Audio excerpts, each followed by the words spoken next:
Thank you for joining us on Sci Fi Journal today, Pamela Boyer. It's my pleasure. So, I guess the first question is, you're participating in the Star Trek Symposium. Can you tell us a bit about yourself? How did you get involved with that? Well, it's kind of a long way around. I grew up in inner city Chicago. I spent 22 years in the United States Navy. I raised 5 kids. In 1993, I received a bachelor's degree in political science at Montana State University and then left. And the Lord brought me back, and I received last year my master's in American Studies. And my committee chair, Dr. Sarah Waller, suggested that I submit a paper for the Wiley Blackwell book that's coming out called The Ultimate Star Trek and Philosophy. Ah, okay. One of the other people I've talked to was the editor on that, Jason, what's his last name? Jason Eberl. Yes, apparently. yes. Oh, he's a wonderful, wonderful person. I know only through email. And through that, I was invited to the, do I want to go to Malta and do this? And I'd love to, but I can't afford to. And they said they'd Skype me in. So. Oh, nice. Yes, very nice. And that's how I ended up doing the symposium in Malta in July. Okay. So your paper is titled Supportive Interchange Rituals in Star Trek. Right. What's a supportive interchange ritual? A supportive interchange ritual is where, for instance, if there's someone you don't like. Yep. And you hear their story, and then you become sympathetic with that story, and you try to help that person out. That's a supportive interchange ritual. And sometimes we do it to our friends. A lot of times we do it to our friends, things that we do to support our friends. But sometimes we do it to those that we don't know or that we think we don't like. And when we do this supportive interchange ritual, it turns out we might like them. Okay. So where was this observed? Who first came up with this idea? It was Irving Goffman. Actually, Irving Goffman was taking off from Emil Durkheim in the 19th century. Irving Goffman wrote in the 40s, 50s, 60s, 70s here in the U.S., and he branched out. He kind of created microsociology, and that's part of his book on performance in public places. And he built on Durkheim. Durkheim said there's negative and positive, and Goffman then actually went in and said, okay, this is a negative, this is a, when you see somebody walking down the street and you're going, oh man, I don't want to see that person, I don't like that person, you turn around and walk another direction, that's a negative interchange ritual. And when you see someone get hurt, fall down, then that's a supportive interchange ritual. And he's just going more in depth to Emil Durkheim. Okay, so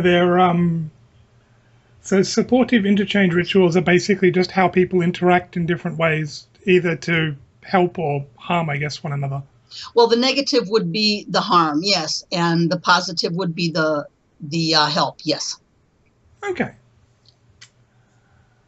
So, what can Star Trek teach us about these? Well, the one example I use is in Deep Space Nine, in the show Forsaken, where Odo and Lwaxana Troi end up stuck in the turbo lift. Oh, yes.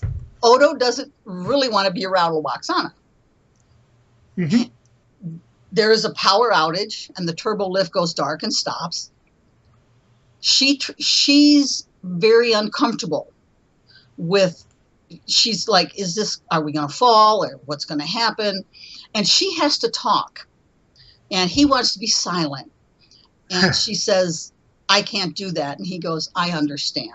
That's the first supportive interchange ritual. And they both kind of slide down the turbo lift wall, And she goes on and on and on, and he just kind of nods his head and he's looking off somewhere else. And then she stops and says, enough about me, what about you? And he goes into his background more than we have ever seen prior to that.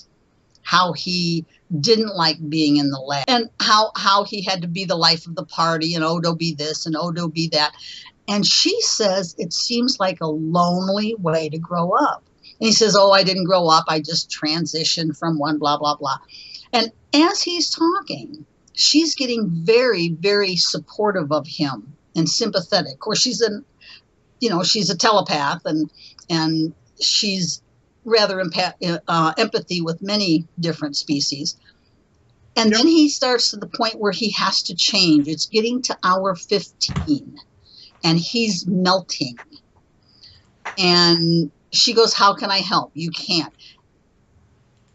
And he tells her it's changing, it's happening. And she takes off her wig and holds it in front of him. And he says, what's that? She goes, my wig. And he turns around and says, why? You look fine. And she says, I never wanted to be ordinary.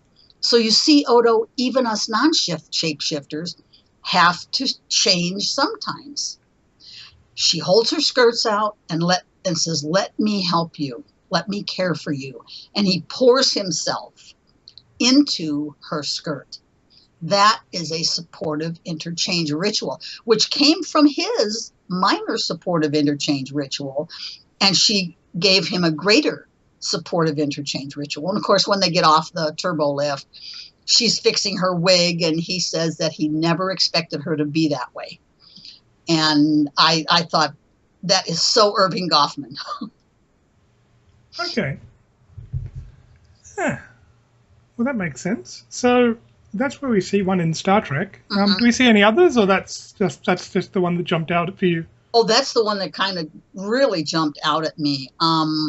There are others when some of the different, was 7 of 9 in Voyager. Yep. Janeway helps her out of the collective. And then 7 of 9 turns around and helps the kids that were the Borg kids that came out of their maturation chamber too soon. There's all throughout, if you know what you're looking for. And if you know what you're looking for, you can go to a mall and watch at a mall and see it there. Okay, so you well, I suppose you'd see these everywhere, anywhere humans interact. That's it. If you know what you're looking for. I guess, once you know how to label them, it's easy. Yeah. they'll jump out at you more. That's true. That's true. Okay, and this is what you're presenting the paper on? Yes, that's what I'm presenting the paper on. Okay. Well, if people are interested in finding more of your work, where's a good place to look? Well, I'm in the process. I've got one more chapter to write, and I do have a publisher who's interested in it. And basically what I'm doing is taking, from an American Studies point of view, you can look at one subject through multiple disciplines. And in my book, I'm using microsociology of Irving Goffman and George Herbert Mead. I'm using Kierkegaard and another existentialist, Sartre. I'm using television criticism. I'm using literary criticism.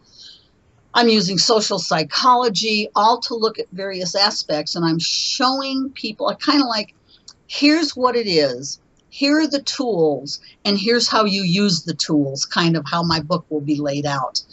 And hopefully, Lord willing, I get that done soon. That will be out this year also.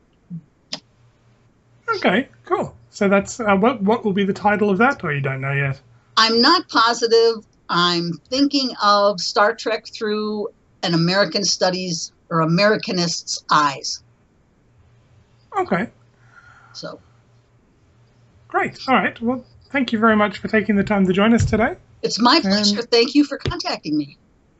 No worries.